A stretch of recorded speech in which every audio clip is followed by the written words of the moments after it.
Hey everyone! If you're enjoying the coverage of the Pro Play Tour online series, just remember, you can play in one yourself. Every Thursday you can enter our free weekly 64-player tournament with invites to the entire Top Cut. Every Saturday is our weekend championship, where you can enter a YCS-type event with 100% payout and even a cash payout option. The more players, the bigger the prizes. Can't commit time to play in our one-day events? We also host multiple 8-man pods daily, ready to fire on demand on your own schedule. All these events award invites to our free invite-only Players Championship, May 9th through 10th, with prizes supplied by our sponsors. For more information, visit ppgeventmanagement.com and come play with the pros. Ladies and gentlemen, welcome to round 3 of the Pro Play Tour Weekend Championship. I'm YuGiOh, joined by Joseph Rothschild, and with us for your round 3 feature match, we have a table of 2-2-0 competitors, so both players are still undefeated.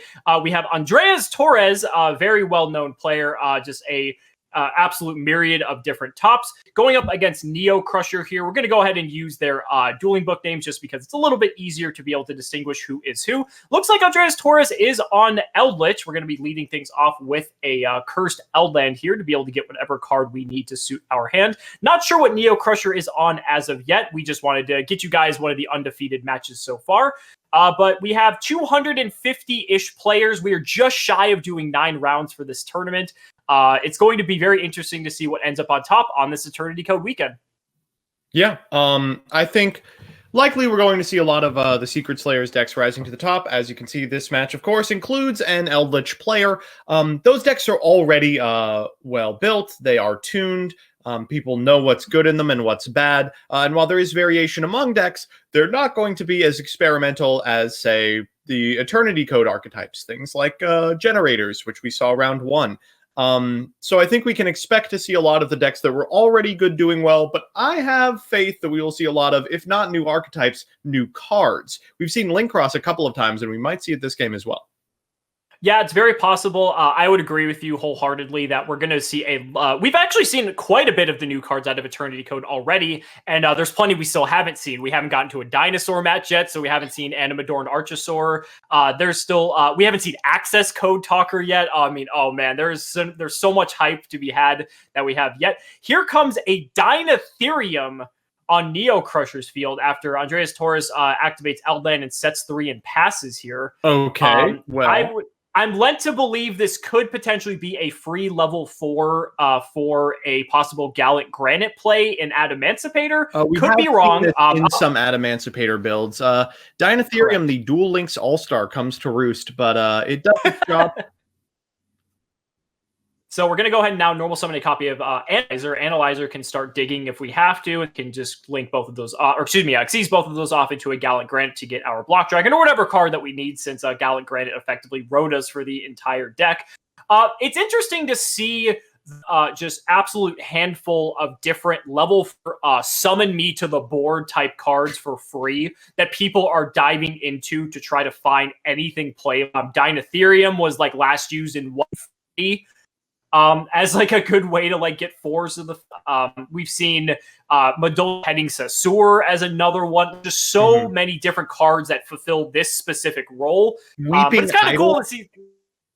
Weeping Idol is another card that we've seen people start to experiment with, because it's another level 2 tuner that you get to summon for free. I mean, not a tuner. Evolution is a tuner. It pairs well with the Seeker or the Analyzer.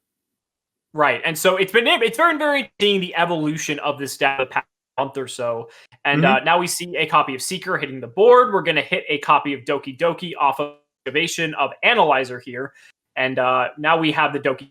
We have the Seeker activation.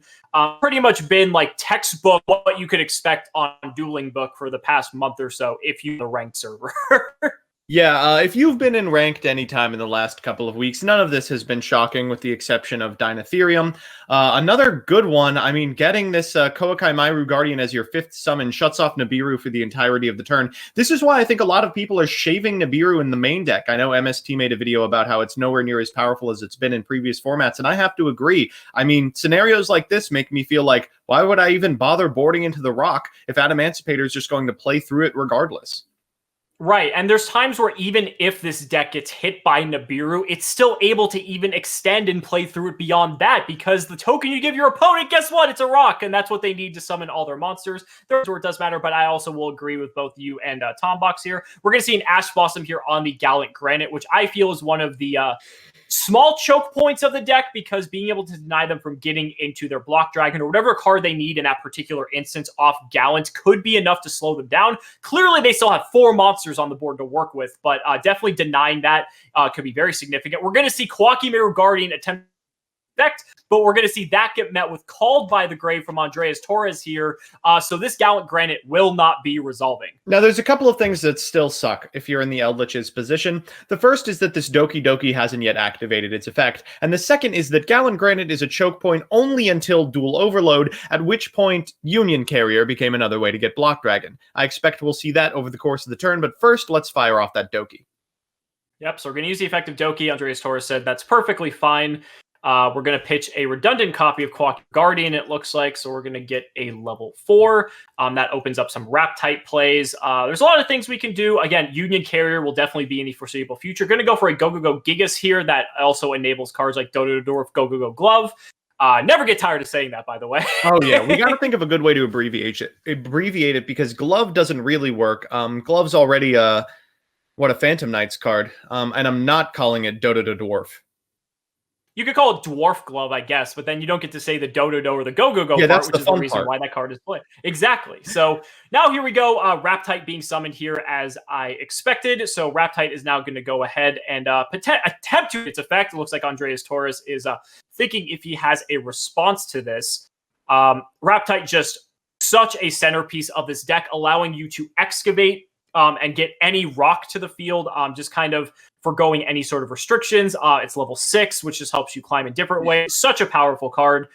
Here we go. Not the best hit, but it's pretty decent. We got a copy of Researcher, so can't really complain too much there. Right. Wrap-type can get the tuners, which no other monster can. Researcher is a fantastic one because we haven't used the effect yet. People forget this about Wrap-type, but occasionally you see people end on Wrap-type as part of boards instead of going into an 8 because they get to an 8 via other ways, something like a blue egg plus an analyzer. Wrap-type has a quick effect if there's a wind monster in the field and it's a DD Crow, or a wind monster in the graveyard, rather. That is trivially easy to do in a format with Hauka Fibrax. And so here we go. Researcher's effect is going to trigger. We're going to go ahead and use that to get a copy of the Dragite Crystal on summon. That will let us draw a card. And also when it comes to Adamancipator Risen Wrap-type, its effect to excavate can be used every single turn. You and I have commentated games before where we've seen a Wrap-type survive like 3 turns, and they were just excavating every single time. It was absurd. Not fun. It is not fun, folks. So we could go into Herald here, we could go into Savage, we could go into Dragite, and it looks like we're probably heading for the latter. Possibly, yeah. I mean, if we go Dragite here, Dragite can bounce everything, so it looks like that's what we're going to do. We're going to see how many rocks we hit off of this. Chat, let us know how many rocks do you think we're going to hit off this Dragite if this effect solves. You're going for 1, Joseph? I'm 2. I'll give Neo Crusher the benefit of the doubt. We'll go 2.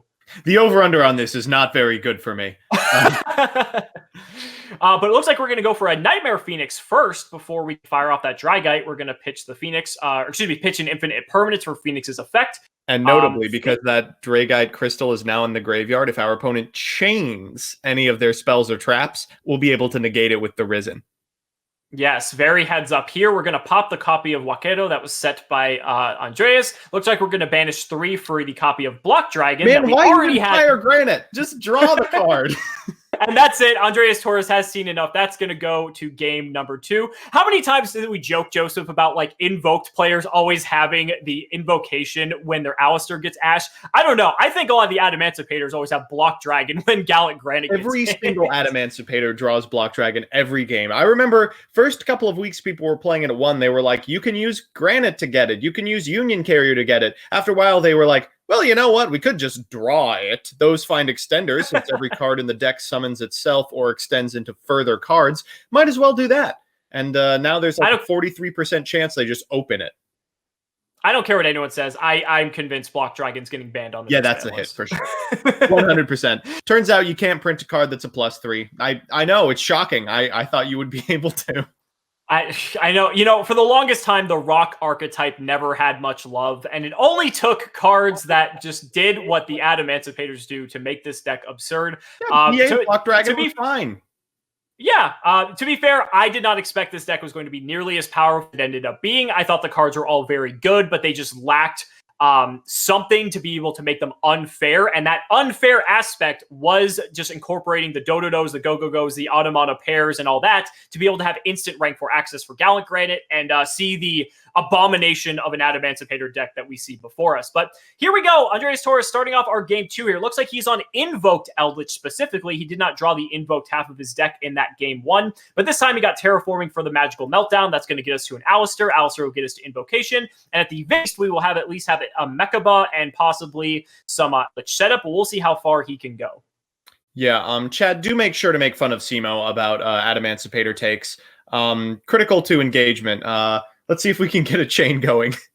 Absolutely. Let's get some hashtag tier 3 deck in the chat. Yeah, rogue at best. We're going rogue for, deck. Rogue deck in the chat. Alistair going to come down. We're going to get this invocation. Maybe a response, but it doesn't look like it. Yeah, it's not worth ashing this. They just draw the invocation anyway. Right, and one of the things with being a combo deck that makes it a little bit difficult, yes, in games 2 and 3, these combo decks will side into some sort of hate for whatever deck they were playing against, but when you're playing a combo deck, you want to make sure you have as many combo pieces as possible to be able to extend as far as you can. And the problem is that hand traps specifically go against that philosophy and makes it difficult. We're going to go ahead and launch this invocation here, banish that Alistair, and I imagine get one of the light monsters in our hand into the graveyard, so that could telegraph a potential Golden Lord, maybe we drew Palladium Oracle Mana. We're going to go Caliga. Okay, so Caliga is not a card that we've seen since Invadal fell off the face of the planet. Caliga is a very, very good Yu-Gi-Oh card, though. This is effectively extremely powerful. Right, this is effectively like the archetype Baguska. I know that's a bit of a stretch comparison, but I think that's fair. Close. Yeah, being able to only allow each player one effect activation and one attack per battle phase. Caliga is a very devastating card for stun. Now we see Andreas Torres is going to use Cursed Eldland to get a card to his hand, just to further set up here and kind of control and dictate the pace of this game. The thing about Caliga is that not only is it Dark Door, not only does it prevent your opponent from popping off with monster effects, which Adamancipator absolutely has to do. You can make it after going into Almirage, which means it can be protected by from card effects. And with the A-Lister in hand, it's protected by battle too, because A-Lister gives it 1,000 attack and defense. It's got to be something very specific to out this card. And so here we go. During the standby phase, Andreas Torres is going to fire off this copy of Scarlet Sanguine. That's going to get a copy of Eldlich the Golden Lord. We saw Andreas Torres specifically search Golden Land Forever as a counter trap, as to pretty much insulate his board from being wiped out by anything. But this is a pretty good lock. We're going to see Adamancipator Analyzer come down first, and this is going to be interesting. So this is I believe this effect to summon is not inherent, correct? Is it an effect? No, it is an activated effect, yeah. Activation, that's what I meant. So that's the one you get. Effect. Yeah, of course. Yep, so that is going to be it. And unfortunately, we're not going to be digging much more. We're going to normal summon a copy of Medolce Petting Sessur. We can go into a rank 4, but it's going to have 2,800 attack? I don't think so. What, Diamond Crab King? If Neo Crusher is on Diamond Crab King, I am going to immediately end this stream right now. Yeah. Oh man, chat figured it out. They said if we get to make fun of Simo, then we should also get to make fun of MBT for his opinion on Eldlich. Don't bring that up. That's ancient history, folks. Absolutely. No, that is not. Absolutely not. It's all fair, you know. But going into a Dragite here, because Analyzer is a tuner, this is 3,000 attack and can actually get... Yeah, this will be able to walk over the Caliga unless if Andreas Torres specifically has double Alistair in hand. Oh, that would be so funny. It would have to be triple Alistair, right? Because we sent one. Actually, there's one in the graveyard. And he wouldn't. Well, and he actually wouldn't even be able to because Caliga is only one effect anyway, so that wouldn't even matter unless it's only face up on the field. No, it's one. Yeah, it's just one effect. Period. Right. So that wouldn't even work. But here we go. Dragite can attack over Caliga. So like 3,000 attack. this is good. This is powerful. But also, there's 2 cards remaining in Adamancipator's hand. If that set card is something like a Called by the Grave for the Block Dragon, I don't know. This might not be that good. He might have accomplished what he needed to regardless. Yeah, now if he can potentially chain block the Block Dragon here so that it doesn't get hit by Golden Land forever, that would be ideal. We're going to special summon this Adamancipator. Hey. Yeah, Researcher's a pretty good follow-up in main phase 2. Now there's a lot he can do here. Being able to, again, if you can chain block Dragon, that's going to be one of the big things because, as we can see, Neo Crusher is a little bit low on resources at this point. To be fair, he still has effect, so there is still some things he can do. He can just force the activation immediately. We're going to see where he goes with this. So Andres is saying thinking. I can't imagine what they'd be thinking about. If that set card is Conquistador, it's not even particularly good because Block Dragon gives your monsters protection. Well, I think we know the card is Golden Land Forever because I believe. Well, I mean, I guess we don't know that for sure, but he searched it off Eldland, so I imagine that's what it is. Oh yeah, we're going to use the effect of Dragite here. If there's a time to Golden Land Forever, it would probably be now. But even then, it's not even good. It negates the effect. It doesn't destroy the monster. Right. Block Dragon's secondary effect coming in pretty handy here, or its continuous effect rather. Andreas Torres taking a moment to think about this. This is rough. This is actually very rough that Neo Crusher had a way to sink into Dragite. He specifically needed Analyzer and a level 4, which I guess the level 4 isn't the difficult part, but Analyzer needing to be opened in the opening hand. It sort of is. It has to be a level 4 that's inherent summon, that's not a tuner, and that enables Dragite with the Block Dragon follow-up and the extender as well. I mean, that's just miserable. And so here we go, Golden Land Forever, negating the effect of Dragite and attempting to destroy it. Block Dragon should be keeping it alive because Block Dragon states Rock Monster Control cannot be destroyed except by battle. So that Dragite should actually still be on the board. Yeah, I don't know how much it matters, of course. It's really just an extra zone, and a Spell Negate is something I think that Neo Crusher doesn't want to give up. But we'll see if they get it corrected. Yeah, they might be able to. We've seen in the past where we've missed something, and we'll see what happens if they can correct the board state here.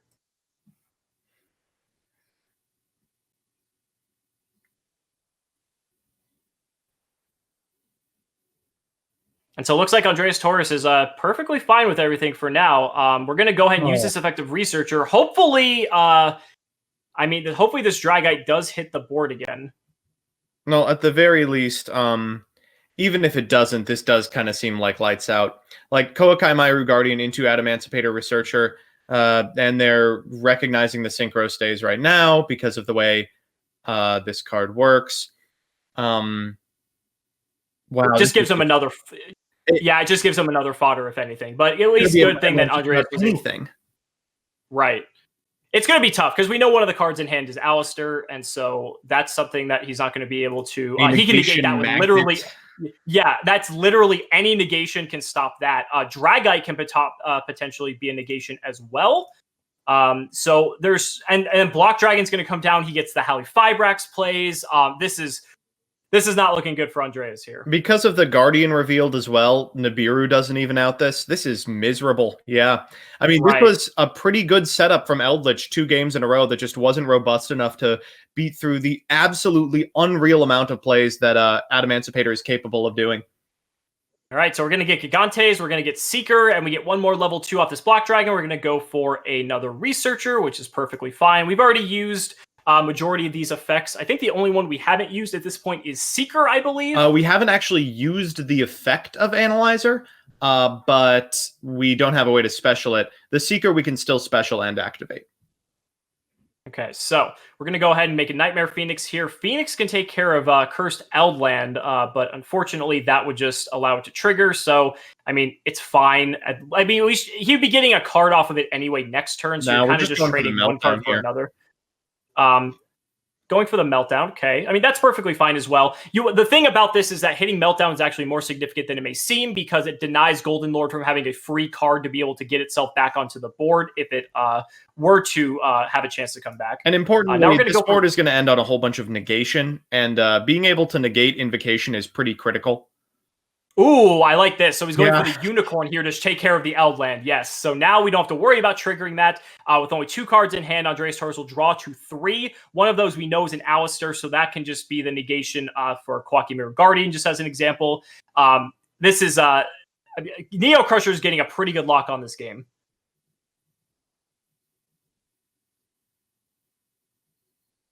Oh. Wait a minute. Oh my. As chat, we're reading chat, which is covered, but they are correct. Kaliga was on the field, and Analyzer and Petiting Sessur are activated effects, not inherent summons. So didn't he just normal summon normal the Madolche? Yeah, he just normaled the Madolche. Yeah, I was about to say he didn't activate the effect. Oh right, yeah, that's pretty good. Yeah, there was he just other, Yep. Sorry, chat. We're fine. Chat got us that time, Joseph. Yeah. They're having a quick discussion about it real quick. Of course, to both of the players in the game, they can just check log to see what their opponent did. But correctly, normaling the Petiting Sessur does make Dragite without having to activate 2 effects. Yep, and that would have worked backwards too if he would have Petiting Sessur first and then normal summon Analyzer. Same result, effectively. But now here we go. We get the Appaloosa for 2 negations. Quacky Mirror Guardian represents a 3rd negation. Dragite represents a negate, and then Seeker can go and dig for more. I mean, this is just... If we get a 2, we get a Herald too. We get to play Herald if we get a 2. Insane. Yeah, which then is a Macrocosmos and another negation. This is just absurd. All right, Joseph, is he going to hit the 2? Easy. It's not even a question. It's going to be Doki Doki off the top. It's going to be 3 Doki. There it is. Oh, there it is. Yep, Doki Doki. There is the Herald, and that... Oh, man, that probably seals this game up. Oh, for sure. Spell and Trap negate, Monster negate, 2 monsters negate, an Omni negate, Macrocosmos. With 2 cards in hand going to 3, we know one of them is Alistair and will easily be able to eat one of these negations. So, yeah, this is going to be rough. There it is. Man, the more I just watch this deck after we've casted so many games of it, the more it just continues to impress me. And while we're at it, let's go for it. Block Dragon in defense position. Your Regeki is offline.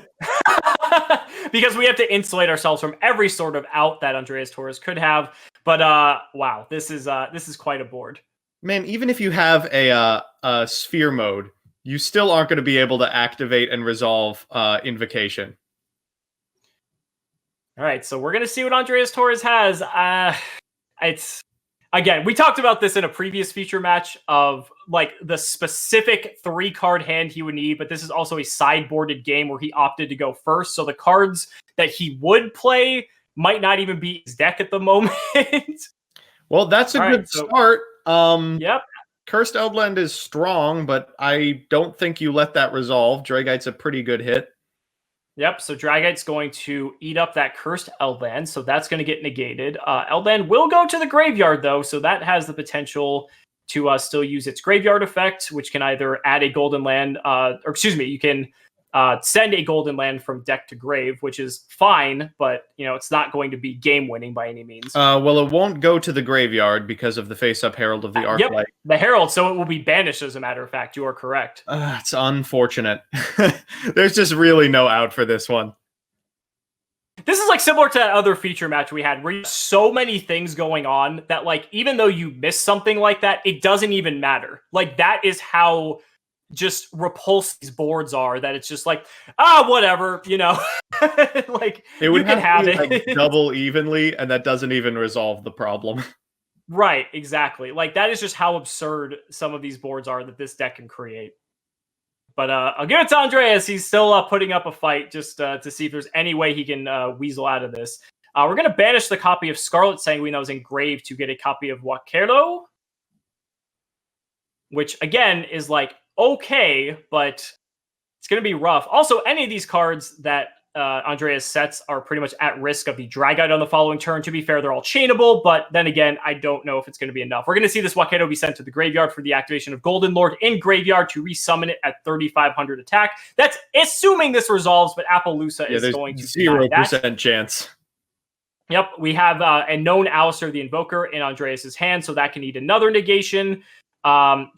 this is, I don't know what that last card could be in hand to have any sort of chance here. Yeah, I mean, there's A-lister. We'll activate the effect, I'm sure. Nope, going to battle phase to walk over the Appaloosa. I was going to say, he's not even... Right, matter. He still has the Quackimir Guardian up, so that just still represents another negation. He's going to go to end phase here. Go ahead and send this YuGiOh to get banished and replace it with an Eldlich. I guess he could potentially set up some defense with a Scarlet, but then even then, the Dragite can just negate the Scarlet, and that effectively represents the end of the game. So you know what's really cool is the Dragite does not target. So if you fire Dragite, you have to activate the Scarlet Sanguine in response, and then at resolution, you can just bounce the Eldlich. I mean, there's basically no winning with this card. Right. This is... I'm trying to see any way. You have to find 0 off the top. Yeah. So play back to Neo Crusher. We're going to fire off Dragite here. So that's 3. Yep. Probably the worst case scenario. And that's it. Andreas has conceded pretty much as we expected. We were just waiting for it to happen. Adamancipator, in an environment where Eldlich went first, was still able to not only play Eldlich back row, but also be able to set up its board, an impressive board at that. I mean, we saw there was 5 to 6 negations plus protection. And with only a couple cards left in hand, there's only so much Andreas to do. Neo Crusher moves on with a 3-0 record. We're playing 8 Swiss in our 250-person event. If you guys want to sign up for future events, be sure to check out the links down below in the description of the Twitch channel, and you can maybe play in some future tournaments. Yeah. All you have to do is bring Adamancipator and mill perfectly, and we've seen some individuals have that capacity. Still looking to earn your invite for the Free Players Championship on May 9th and 10th? Visit ppgeventmanagement.com to learn about the different qualifiers available. From one-day events to play-on-your-own schedule events, all events offer a buyback or cash option along with a 100% credit option redeemable towards any future pre-order at competitive prices. Grinding and getting paid to play Yu-Gi-Oh! Has never been easier. Play with the most professional worldwide tournament series today and join the online community. Come join us on Discord for assistance, info, and even discussions about future events.